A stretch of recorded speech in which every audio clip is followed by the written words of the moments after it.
Hello நாட்டீஸ், welcome to ups நாட்டி vibes. இன்றைக்கி கொத்துக்கறி வச்சு சூப்பரான ஒரு கிரேவி, அதுவும் இல்லாமல் ஒரு கீரை இதில் இன்ஃப்யூஸ் பண்ணி எப்படி செய்கிறதுன்னு பார்ப்போம். இது எனக்கு எங்கள் அம்மா சொல்லி கொடுத்த டிஷ்ஷு.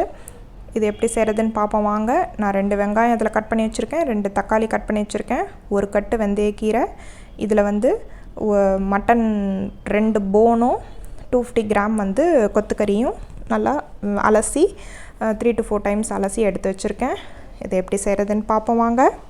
அதுக்கு முன்னாடி என் சேனல் சப்ஸ்கிரைப் பண்ணாதவங்க ப்ளீஸ் சப்ஸ்கிரைப் மை சேனல். ஒரு குக்கரில் 4 டேபிள் ஸ்பூன் ஆயில் ஆட் பண்ணிக்கலாம். இதில் உங்களுக்கு என்ன ஆயில் வேணுமோ நீங்கள் ஆட் பண்ணிக்கலாம். நான் ரீஃபைண்ட் ஆயில் தான் எடுத்திருக்கேன். எங்கள் அம்மா இதில் வெறும் கடலெண்ணெயில் செஞ்சு தருவாங்க. அவ்வளோ டேஸ்ட்டாகவும் அவ்வளோ ஹெல்த்தியாகவும் இருக்கும். இதில் 1/2 டேபிள் ஸ்பூன் ஜீரகம் போட்டுக்கலாம். நம்ம கட் பண்ணி வச்சுருக்க 2 மீடியம் சைஸ் ஆனியனை இதில் நல்லா போட்டு வதக்கிக்கலாம். இந்த ஆனியன் கோல்டன் ப்ரௌன் கலர் ஆகணும். இந்த ஸ்டேஜ் வரணும். வந்ததுக்கப்புறம் 1 tablespoon ginger garlic paste add பண்ணிக்கலாம். இதையும் போட்டு நல்லா மிக்ஸ் பண்ணி கொடுத்துக்கலாம்.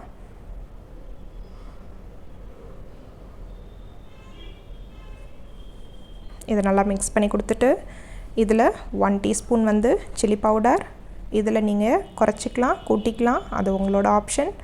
இதில் 1/2 டீஸ்பூன் மஞ்சள் தூள், அதையும் இதில் ஆட் பண்ணிவிட்டு நல்லா மிக்ஸ் பண்ணி கொடுத்துக்கோங்க.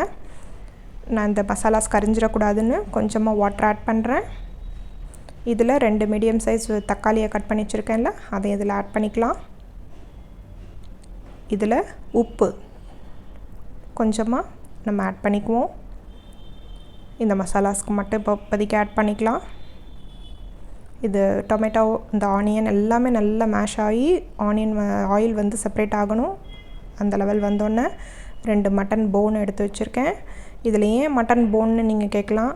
மட்டன் கீமாவில் வெறும் அந்த கறியில் மட்டும் ஃப்ளஷில் மட்டுமே எந்த ஒரு டேஸ்ட்டும் இருக்காது. எலும்பில் தான் டேஸ்ட்டே இருக்குது. அதனால தான் 2 பீஸ் எப்பயுமே எங்கள் அம்மா செய்யும்போது அந்த எலும்போடு சேர்த்து போட்டு செய்வாங்க. அவ்வளோ டேஸ்ட்டாக இருக்கும்.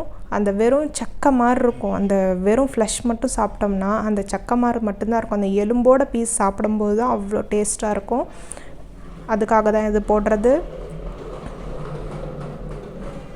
மிக்ஸ் பண்ணி கொடுத்துக்கோங்க.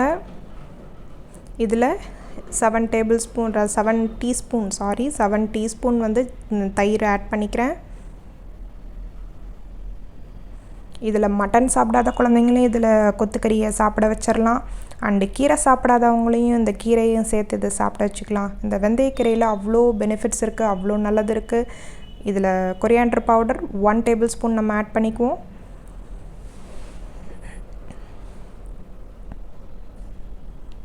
1 டீஸ்பூன் ஜீரக பவுடர்.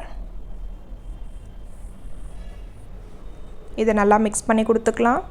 இந்த வெந்தயக்கீரையில் பார்த்தீங்கன்னா அவ்வளோ ஹெல்த் பெனிஃபிட்ஸ். அதுக்கப்புறம் நம்ம இது கொலஸ்ட்ரால் லெவலை, இன்சுலின் லெவல் எல்லாத்தையுமே நம்ம கண்ட்ரோல் வச்சுக்கிறதுக்கு நம்ம வீக்லி ஒன்ஸாவது இந்த வெந்தயக்கீரையை நம்ம எப்படியாவது ஒரு இதில் ஆட் பண்ணிக்கணும். ஆனால் சும்மா கொடுத்தா சாப்பிடுவாங்களா? இந்த மாதிரி ட்ரை பண்ணி கொடுத்தா நானே சாப்பிட்ருவேன். நான் இந்த மாதிரி கொடுத்ததுனால தான் நான் சாப்பிட பழகினேன். அதனால தான் இதை உங்களுக்கு நான் செஞ்சு காமிக்கணும் அப்படிங்கிறனால செஞ்சு காமிச்சிட்ருக்கேன். இப்போ நான் இதில் 1/2 கிளாஸ் வாட்டர் ஆட் பண்ணி லிட்டை க்ளோஸ் பண்ணி 4 to 5 விசில்ஸ் நம்ம ப்ரெஷர் குக் பண்ணிக்கலாம். இது லோ ஃப்ளேமில் வச்சு குக் பண்ணணும் என்றைக்குமே. அப்போ தான் அந்த மீட்டோட டெண்டர்னஸ் அப்படியே ரிட்டைன் ஆகும். நல்லா சுருண்டு வதங்கியிருக்கு பார்த்திங்கன்னா உங்களுக்கு தெரியும்.